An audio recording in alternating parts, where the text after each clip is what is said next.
जी अस्सलाम वालेकुम। मेरा नाम हसन जफर है और मेरे साथ मेरे दोस्त हबीब काजी मौजूद हैं। और Habib is doing his he has already finished his PhD from Leicester University, UK, and he is a very should I say talented man. Okay, he has already published a number of five or six Five. journal articles in peer-reviewed journals, which is a very exceptional thing for someone who is doing his PhD. और इसी वजह से मैंने सोचा कि it will be very helpful for all of us if we listen to him how you know, his experience of number one एक तो अपने PhD के बारे में बताएं and number two ही जो हमारे लिए बहुत ज़रूरी है इनसे सुनना वो ये है कि academic writing क्या होती है and how what are the requirements for generally speaking writing a thesis and particularly writing a journal article. So, Habib, it's over to you. Let's talk about a little bit in the beginning about your PhD. Uh, if you can introduce your topic and how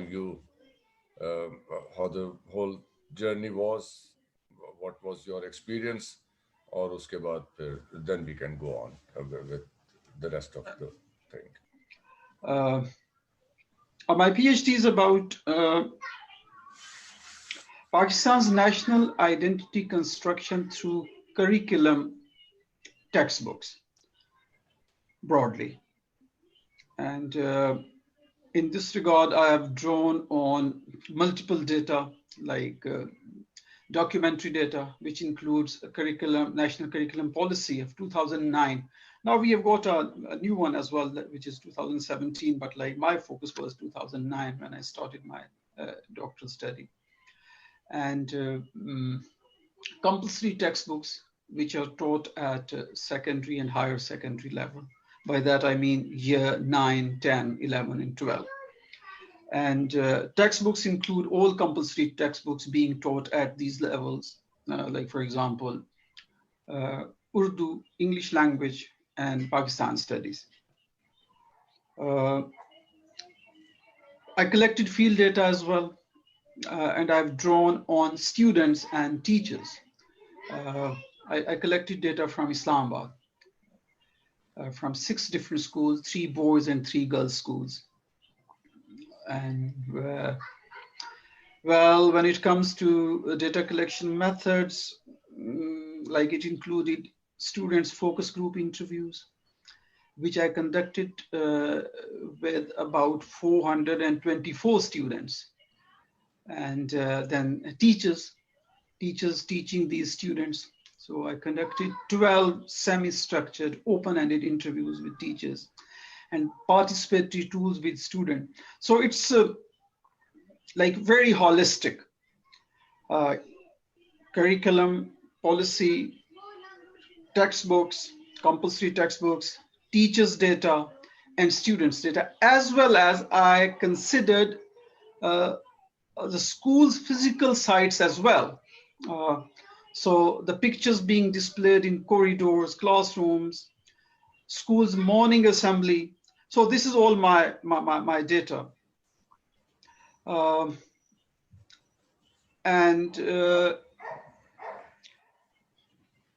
What else? Like I conducted some parallel projects as well after I started my doctoral studies. For example, I went to Dubai and I conducted 2 studies, one in a Pakistani school, mainly considering the same subjects as I conducted for my doctoral study, and another study on Bangladesh. So for that, I collected data from a Bangladeshi secondary school. And recently, I've conducted another study in an Indian school as well, but that is yet to be published. I've already submitted it in a very prestigious journal, Curriculum Inquiry. And I don't know, I mean, like, I need to see whether it's accepted or not. Would probably take another 5-6 months to know about it. I'm a fellow UK Higher Education Academy as well, and I'm a certified peer reviewer. And Hassan knows that I worked in schools and higher education sectors in the Middle East and Pakistan both. And my main research interests include discourse analysis, critical discourse analysis, and public education, as I have just mentioned.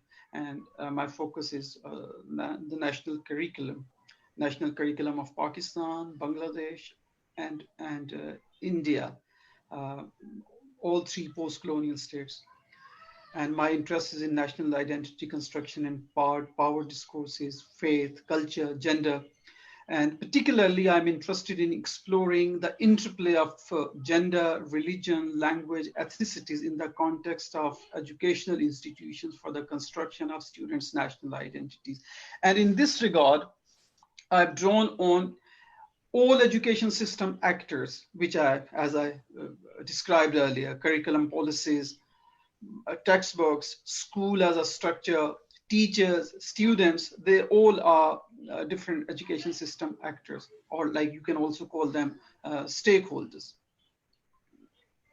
And my research is mainly qualitative, but to an extent, or like I've used quantitative methods as well.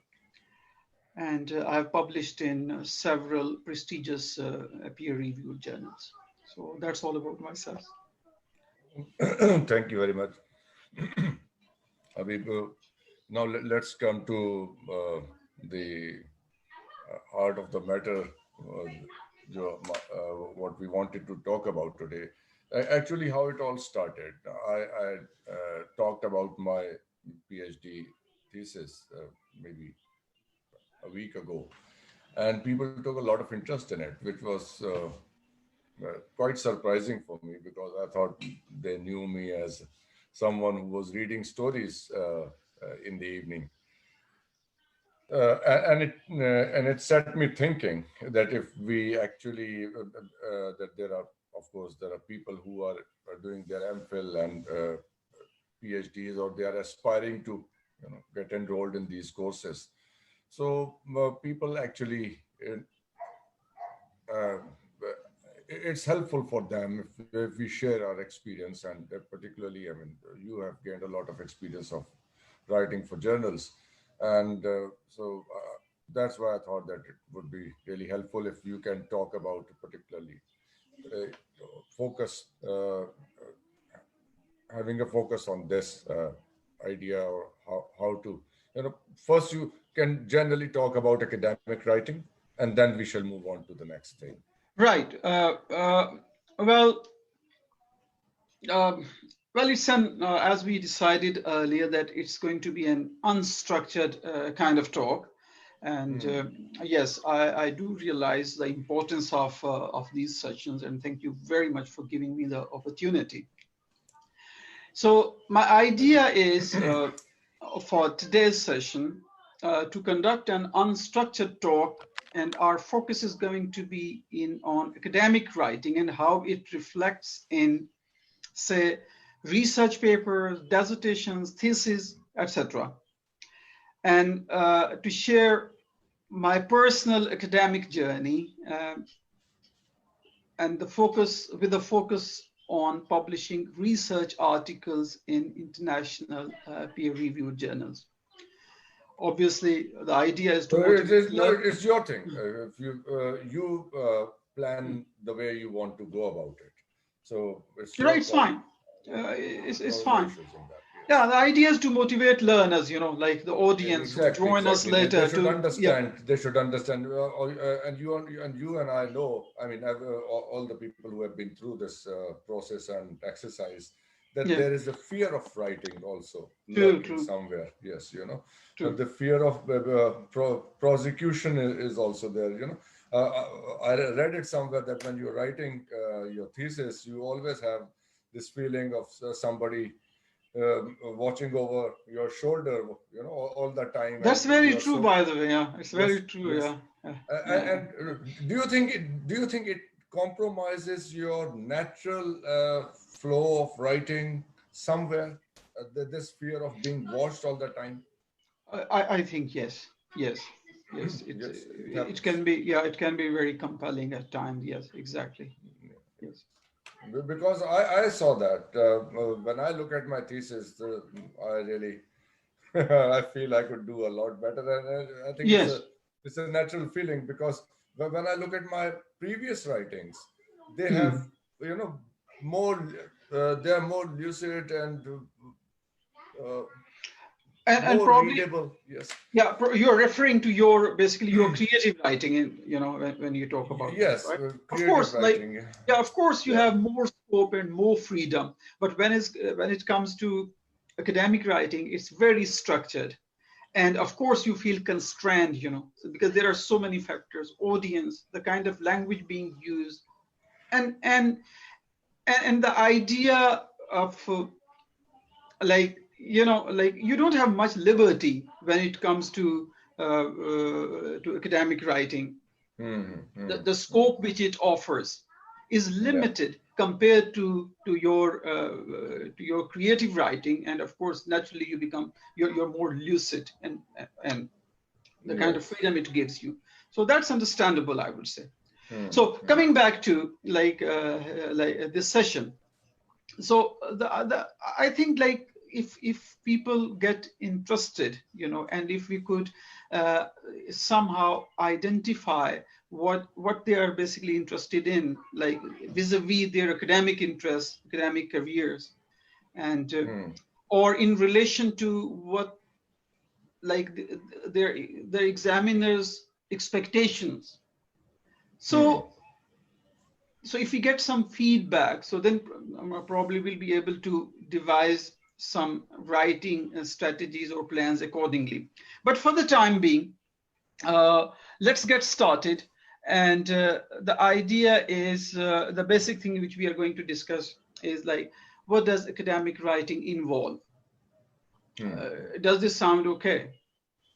Certainly. Yes, please go Yeah. ahead. Right, right. So at a very basic level, or the general principle is, like, it involves three things. It's in a very broad sense.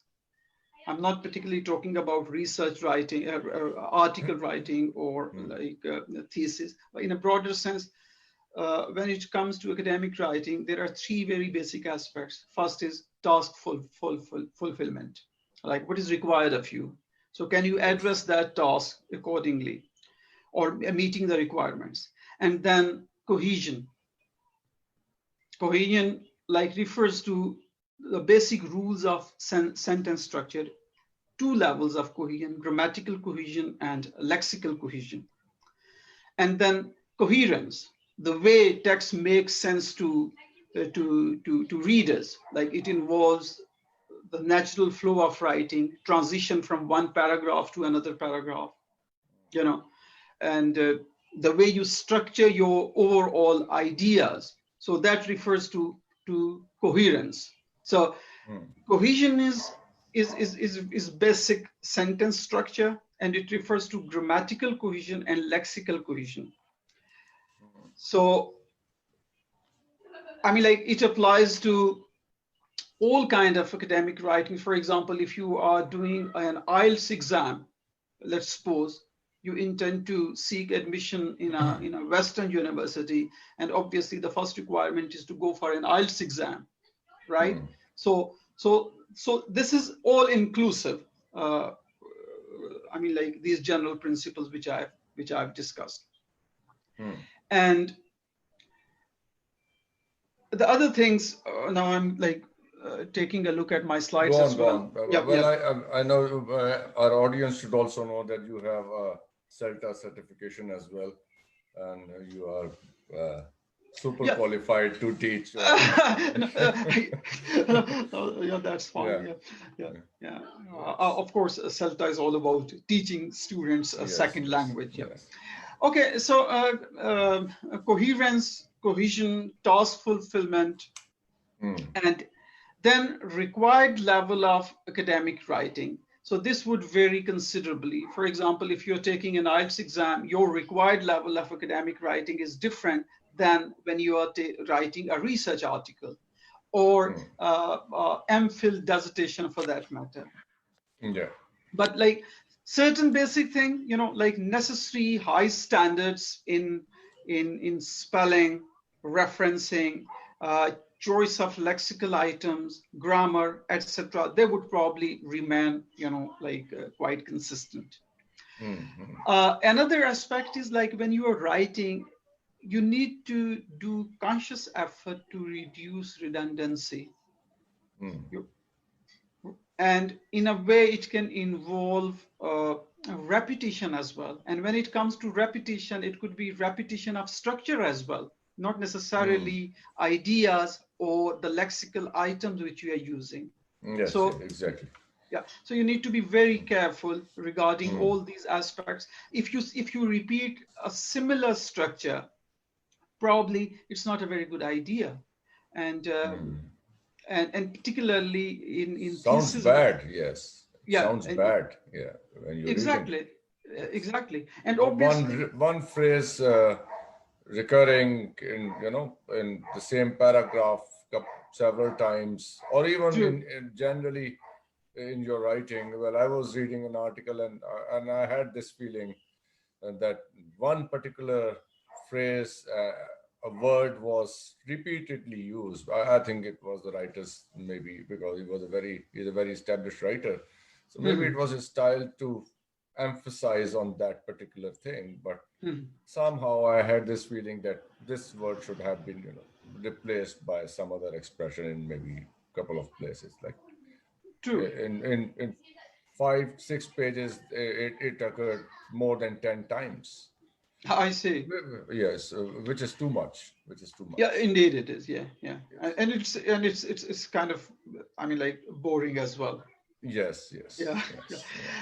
And well, then precision in writing, that's also extremely important. Like precision means like when like if you are capable of expressing something in say like 15 words, so you should not use 17 for that. So and this is very important, that your writing is precise. And secondly, a conscious effort to use minimal adjectives, or probably, if possible, use no adjectives. No adjectives. Yes. Yep. And your academic language is basically it's a reporting language. It's not what you call embellishment. So absolutely no embellishment is required, particularly through the use of adjectives when you are you're doing academic writing. So and the best is like you should be able to like using verbs and nouns and bring as much variety in those which encourages reader to read on and on. So in this regard, probably, of course, you are in a much better position to say, like, in this regard, probably it's very different from fiction writing, isn't it? Yes. What I was thinking, actually, there is a tendency here in our region to use as many heavy words as one possibly can. Would you call it, would you put it under the heading or umbrella of embellishment in writing? The thing is, like, we are not using English language. Of course, then we can discuss power issues and the colonial, post-colonial background, etc. The purpose is normally when we communicate using English language, we are basically not doing it for communication purpose. We want to impress others. That's one of the things. Like we want to impress others that we know we have this much vocabulary with us. Yes. Yeah. So basically the purpose is not communication, which is the basic purpose of any language. So that's the reason. You are asserting something else. Yeah, like, or probably you are hiding behind very flowery expressions, like probably you don't have very good ideas to give to share with people, and instead you have language, and you want to like hide behind your words when you're talking to others, and you know, well, so going back to our presentation. So this was like some basic ideas about academic writing, and I'm not like going in further detail because this session is not particularly focused on the basics of academic writing. And by the way, one full session is perhaps required. You have all the time in the world as long as you want to. No, but yeah, but we have other things to discuss as well, which we planned for today's session. Right. And okay. yeah, so we can another time. Yes. Yeah, we need full-fledged session on academic writing, and the best idea is, you know, like you find these ideas everywhere. I mean, like you go to any YouTube video or, you know, books. You have like plenty of stuff available on academic writing.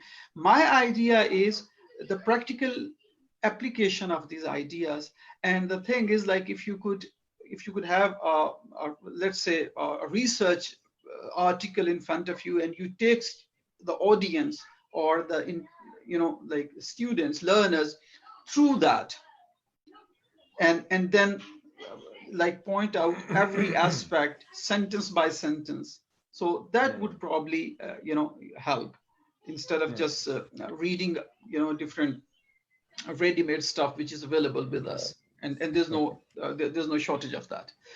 So now carving out research articles from dissertations, so that's going to be the focus now, carving out research articles from dissertations, MPhil or PhD, and I'm going to share my personal journey with you.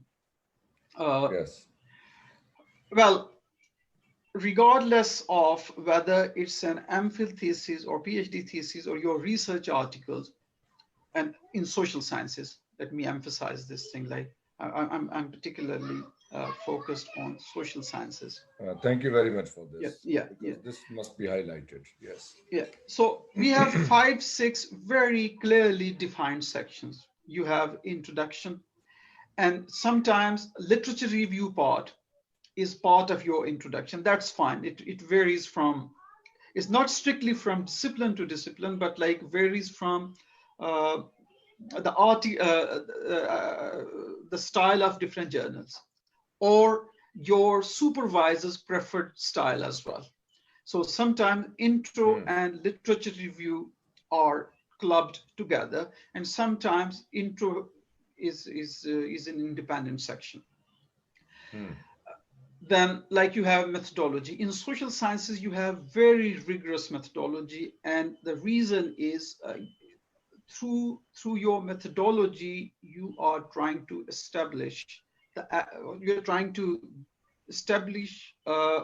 reliability of your research.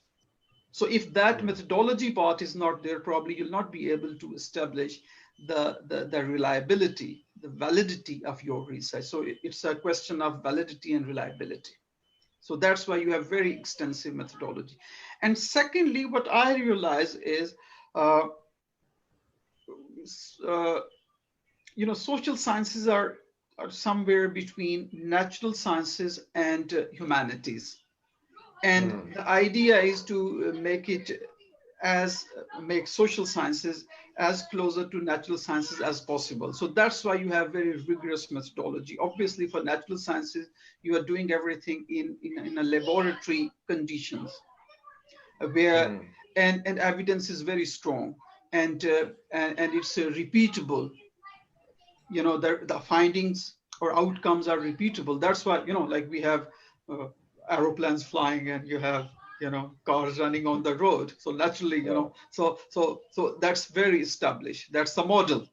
So and here in social sciences, you are trying to bring as much evidence as much through your methodology And by the way, methodology here I'm using it in a very broader sense, like which involves the theoretical aspect of your study, the theory which you're using, different data collection methods, then your research strategies, like how you conduct it, whether it's a case study or it's ethnography, or like it's a phenomenological case study, whatever, regardless of that. So, I need my pen. Okay. So, well, a little disturbance. No problem, no problem. Right. Okay. Looks good. So a specific discussion about these, I said 5-6 clearly defined sections of your research article or dissertation.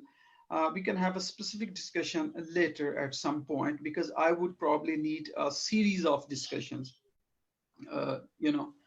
focused on each section. You can plan it at your convenience. And okay, whenever you are ready with the next thing, you can tell us and we'll just... Right. But like, of course, like it depends on people showing interest and academics showing interest. Yes. So I carved out my first research article from my MPhil dissertation. My MPhil dissertation is in English linguistics, and the research topic was ideologies in Pakistani newspaper discourses, identity construction of Malala Yousafzai. I completed my MPhil in 2014. Now you live very close to her, don't you? Yeah. And I'm so proud of her as well. Yes. Yeah.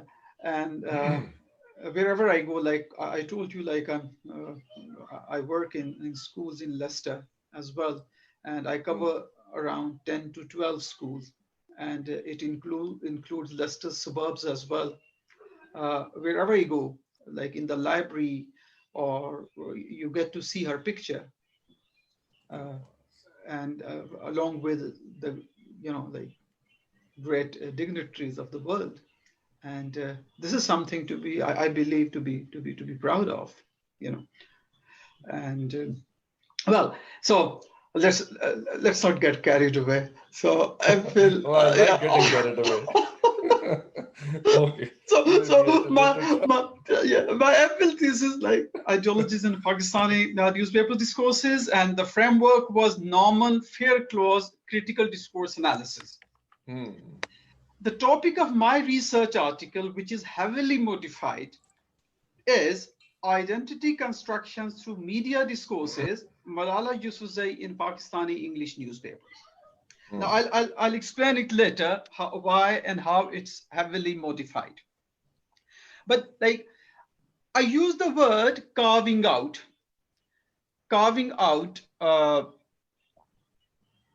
research article from dissertations. So it's a deliberate use of carving out. So carving out, if you go for a dictionary meaning, it means like to take something from a larger whole, especially with efforts or difficulty. So you have your MPhil or master's level dissertation in front of you.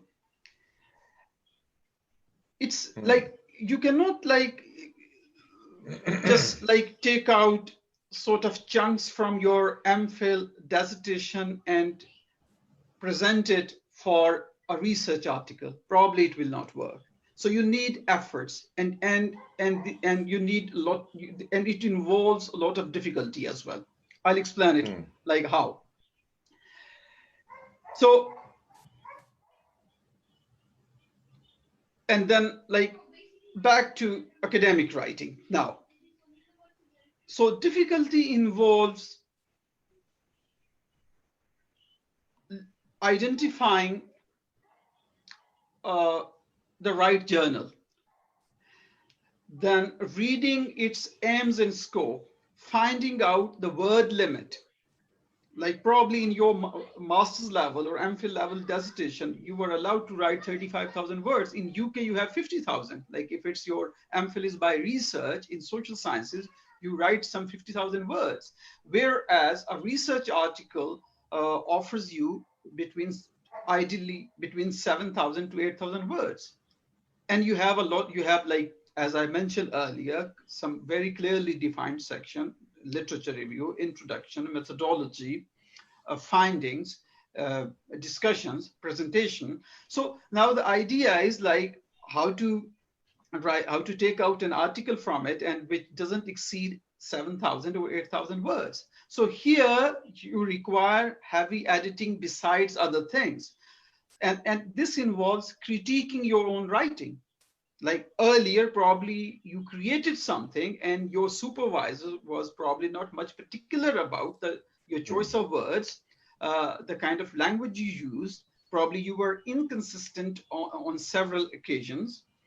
You were probably redundant, quite often, but it won't work when it comes to writing a research article. So you critique your creation heavily. You would probably add something more and remove a considerable part of it. You would improve on your writing. You would review your writing.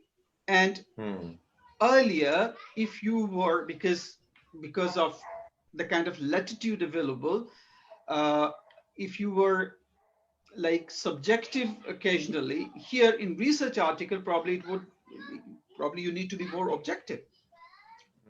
It's a very refined product which you need to offer because you have wider audience. You have international audience, which is everywhere. For your MPhil thesis or your doctoral thesis, probably the number of audience doesn't exceed 3 or 4. Whereas for your 3 people, three people, like you, yourself, your supervisor, and probably an examiner, right? Yes. But when it comes to your research article, probably you have thousands of people. Who knows? And they're everywhere. So you tidy it up and it's very different. And here once again, like this was an instance or an example of academic writing. Okay, now going back. So back and forth. So I reappropriated certain part of my MPhil thesis when I decided to present it for a research journal. I considered the stipulated word limit. I reconsidered the level of academic writing. And I reconsidered the presentation of my material in a very clear and logical order. And for that, I read several articles from my intended journals. I read about. I think that's a very important thing. That's a very important thing. Yes. Yeah. So it familiarizes you with the style of referencing, the overall structure of the. Exactly. And of course, yes. Exactly. That's a very good thing. And I reduce redundancy, and I reduce my inconsistency occurring in my MPhil thesis. And here, Hasan, your supervisor can play a very dominant role. If dominant or maybe damning or damning role. My supervisor was a cool guy. Well, he was a man of few words. I mean, he would just speak with measured words all the time. Right. Very encouraging, yes. Yeah. So particularly with regard to the use of language, obviously we need to realize this thing that, in my case, I'm not a native speaker of English language. And so you need at times you think that you need your supervisor's support. In my case, her support was there. And obviously, she became the second author as well, and she deserved that. And when it comes to language issues, precision, kind of making sure that I'm using a reporting language and I'm not inconsistent and I'm not incoherent, all these issues which we have just discussed with regard to academic writing skills. So she was very particular and she was a great help. So, but this is just one aspect. It's not enough. This is just one aspect. By the way, like I have, let me take a look at my slide. Yes. See, I skipped this part. We use active, generally we use active voice when we are writing for academics. Or in general, the use of active voice is very important. What if some passive voice phrases occur in your that's writing, fine. which is naturally highlighted by the Word document? It highlights it. If you said, because the way I have said, I don't know how I did it, but if you go in the settings of the Word document, it gives you an option in language that all the passive voice phrases or sentences would be highlighted. So it keeps reminding you, all right, this is where you are going off track. You can come back to it. I don't know. Well, so no, it's fine. No. I mean, like you have highlighted a very it's a relevant aspect. I would go by my own scholarship. I would not follow those. Well, I'm using active voice. I'm very conscious of. No, but what I'm saying, sometimes it is annoying, and sometimes it is unnecessarily highlighting. Absolutely, you can't. Yes. I don't know how I did it, but it's there for many years now. I just don't know how to. No, I understand you. I mean, like then I would decide. I'll go by my own scholarship, my own. I want to share something. Once, for proofreading's sake, what was that Grammarly? You remember we used. I still use Grammarly. It destroyed my my work. It did such funny things. Yes, you just can't leave everything to technology. Absolutely, yes. You can't use Grammarly uncritically. Yes, you can't. Yes. Yeah. So, where we were. Yeah, you were talking about this thing. You using active voice, but of course you apply your own judgment. Yes. Yeah, I apply my own judgment, and like other aspects, use of linking words, signposting. I'm talking about academic writing skills. It's very important. But signposting, again, it doesn't mean like using signposting words unnecessarily. I mean, like you'll have to be careful with signposting as well, because sometimes. Can you explain signposting?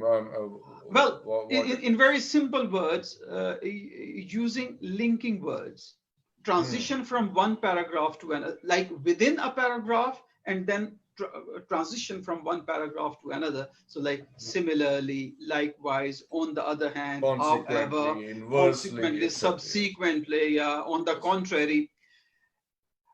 So you need to be very careful in academic writing required at higher level. It's not, you're not writing an essay for an O-level examiner. So it's different. So you should be economy again, and repetition, as you mentioned it before. Yes. For example, you are not using conversely exactly every paragraph. Yes. True. Yes. And it sometimes I think it comes on its own. You yourself are like, are in a position to realize like whether these words are suitable or not. But for this kind of thing to come on its own, you have to train yourself. True. It doesn't happen. I mean, you are not born with it. Absolutely not. Yes. There's no. There's this idea of a born writer or a born whatever. This must be banished from everybody's mind. You have to train your mind in a certain way to be able to, Exactly. No doubt. Having things coming naturally. Yes. Yes. So a proper training, and it depends heavily on your reading. I mean, like if you are not reading. Yes, there you are. So exactly. So if you're not reading, how would you have a kind of input which you need to constitute your thoughts. Mm. And variety in expression, and variety in use of expressions and language. So how would you get that? They keep this thing in mind.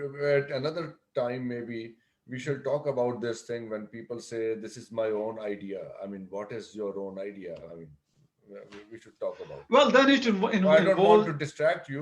yeah, it That's a involves whole debate. exactly. It involves philosophical discussion as well. The concept of I am independent subject. So it's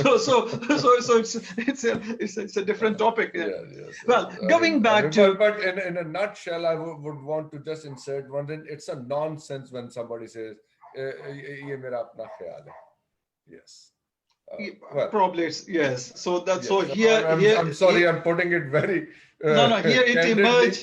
Yes, putting it very candidly, but that is what it is. The idea of a universal sovereign subject, right? This is what you refer to. No, that that doesn't exist probably. You know that. Yeah, yes. yeah. So, all right. okay. So, well, so having all this in mind, and I'm going back to my carving out my first research, carving out a research article from your MPhil dissertation and my first experience. So I constructed a very balanced or carved out a very balanced, well-structured, well-contained kind of document. And my first choice was critical discourse analysis, critical discourse studies. It's the name of a journal, critical discourse studies journal. Hasan, this was an abortive attempt and it was desk rejected. So, but let me explain this term to you, desk rejection. Well, your first point is the editor. When you send your article or to a journal, it goes to the editor. Editor is not an expert in the subject. He doesn't have the subject expertise, but he knows like what falls in aims and scope of that particular journal. But and at the same time, he's just he knows about the overall scope of that journal. So it was desk rejected. And by the way, the editor is the name of the editor. Like, of course, the names of it. The name is given always of that. It was it's a very big name in critical discourse studies, by the way, very big name. So it's not just like an office boy sitting over there. Like in discourse, when it comes to critical discourse analysis, he is an authority with several books on his credit. I forgot the name anyway. But the thing is, his observation was inappropriate choice of journal. The journal requires detailed linguistic analysis. So their concern was not the subject matter, which I presented in my research article.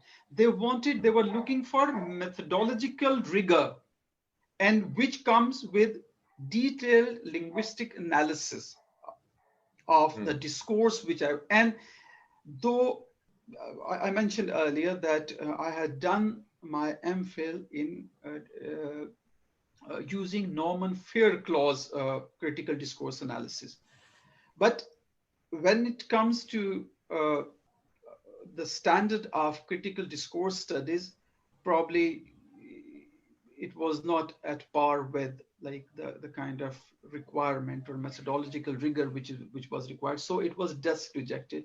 But he suggested I submit this article to journalism studies. So by the name, you can understand that journalism studies is more about journalism. And very interesting part is journalism studies is a flagship journal with very high impact factor. It's 3.2 or something, which is, when it comes to social sciences and humanities, 3 point something is very high. You can call it a 5-star journal. So Keeping his advice, I submitted it to journalism studies. But by the way, like it's now it's a period of self-reflection as well. So when you consider like where to submit your, probably you could have several options, but like you need to analyze like which journal is very close to what you have got in your research article. So you need to analyze the scope of a journal. And when you analyze the scope of the journal, two things, you need to keep two things in your mind. One is the topic of your research article, and second is your research question. Both these are extremely important. The topic of your journal, you know, the keywords you use in the topic. Like for example, let me go back to, I'm taking a look at my slides now here. Just a second, bear with me. Yes, for example, my research article titled Identity Construction Through Media Discourses. So media discourses is one of the keywords, and identity construction, and the English newspapers. So this fits more with the aims and scope of. These are the keywords which you put, you know, after your abstract. Yeah, yes. My topic, first of all, topic, of course, it cannot be like, it's of course it's when you, the topic contains the keywords, and you put keywords as well later, but it's your topic basically. So yes. and then if you use those keywords in your research questions as well. I mean, like, okay, so let's take a look here. I can share this. Well, I can share this. Do you think we should take a break? A few minutes break, tea break, and then we continue with a new. All right. Figure. Yes. Lele, 10 minutes की break. All right. Okay. एक घंटे का हो गया ना? Right. Okay. I didn't realize that. No, we have all day. I mean, we have all day. It doesn't matter. All right. So come back after. Carrying on. So we can come back, ladies and gentlemen. हमें आप 15 minute दीजिए, हम चाय का वक्फा लेके, क्योंकि हमें fuel for energy चाहिए. Hasan, are we keeping this session on, or like? No, I will discontinue here. So fresh video will be generated after this. Otherwise, वो video भी बहुत लंबी हो जाती है ना. 2 hours video is very intimidating for anybody. तो एक घंटा करते हैं. उसके बाद we'll come back. Okay. All right. Okay. Thank you very much. Okay.